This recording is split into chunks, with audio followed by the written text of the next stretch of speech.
Alison, thank you very much for coming in and recording this. What I wanted to do was just run through some of the conversations that we had when we first met a couple of years ago. Mm-hmm. I was very impressed that you really from a very young age had worked out that there was something happening in your family as far as cancer was concerned. Can you just tell me about that again? All of my female relatives have died in their late 30s or 40s with different sizes, different sorts of cancers, breast or womb. And everybody at the time said that it was environmental.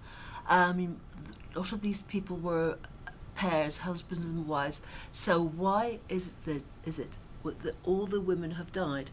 And everybody said I was mad, but I was convinced that it was a genetic problem as well. Now, you're only a teenager then, so... Yes, about 16. Yeah. You went off and became a teacher. Yes. And then what happened? Tell me what happened when you got to your 30s. When I was 30, I had breast cancer in the side, and I had the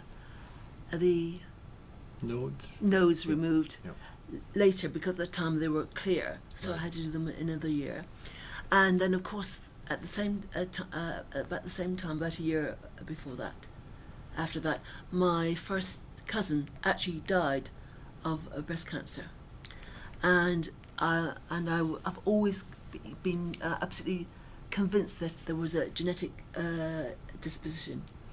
So you then started having regular checkups on the other breast. Yes. But what was the response at that time from the doctors when you talked about being inherited? Did you discuss it at all then? I think by the time things were getting more realistic about genetics, People not were just starting about to realise it might be environmental.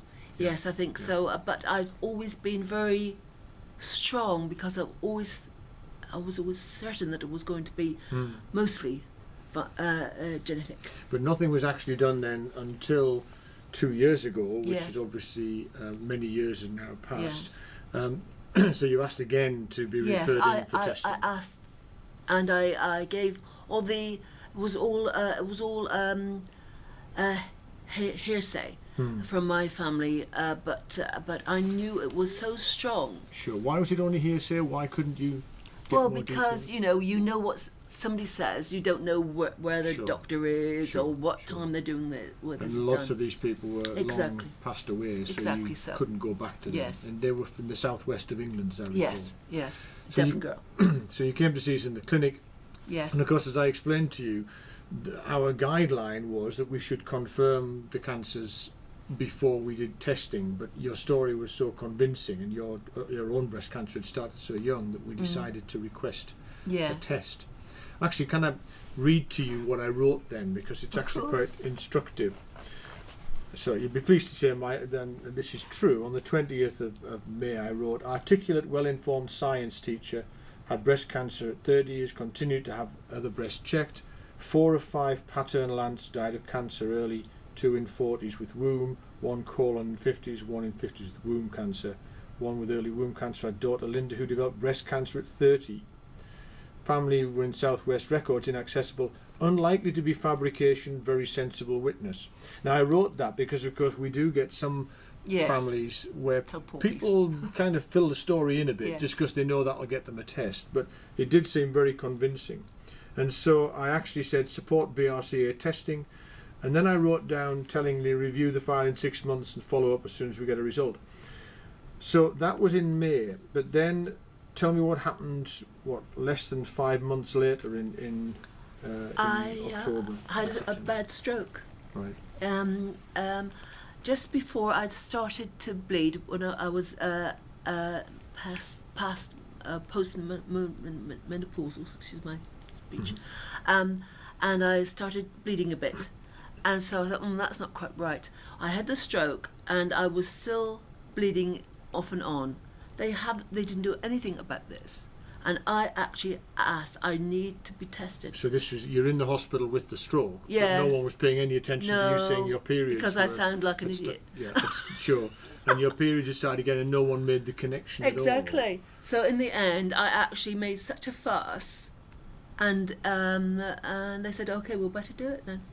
And they did an ultrasound examination of your Oh, pelvis. I could see them and as on soon the as you saw screen it, because yeah. the masses were there. I think Yeah. it was two Yeah. quite large Yeah. masses. And so Mark Roberts became involved, and the cancer team became involved, and you had treatment Yeah. for that, and that's Yes, done pretty well. Yes. It's 3 brought it under cycles, control. then the hysterectomy, and then three cycles Okay. of chemotherapy. And in fact, that we concluded was an ovarian cancer that had invaded the womb, wasn't Yes. it? Yeah. And of course, that was the problem with your aunts, although we were calling it womb cancer, because Yes, we don't differentiate clinically very easily between an endometrial and an Exactly ovarian so. cancer. And then, of course, we found a point mutation in the BRCA1 gene. It's actually in what's called an intron, so it's in between the coding segments, but it produces an abnormal cutting point, yes. so the gene gets assembled incorrectly, and that's obviously why it stopped working. So now that we've got that test, tell me what's happening with the family. Are they having further testing? My sister's being tested at 4 o'clock today. Two of my sons have filled the form, but one's not quite sure, and my brother doesn't want it done because his daughter, she's 14, or no, she's not, she's 18, and she doesn't want to be tested.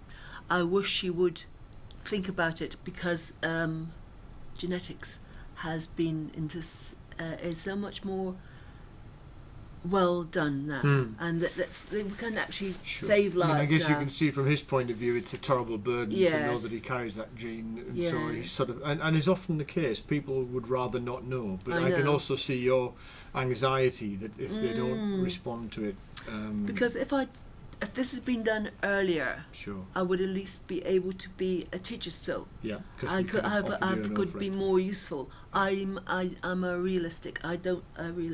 I don't like being Dependent, I don't want to be useless. I don't think there's no place for a person that's no use. Well, there'll always be a place for you because I think you're a very good teacher still. Thank you Thank very you. much for coming. Thank you very much.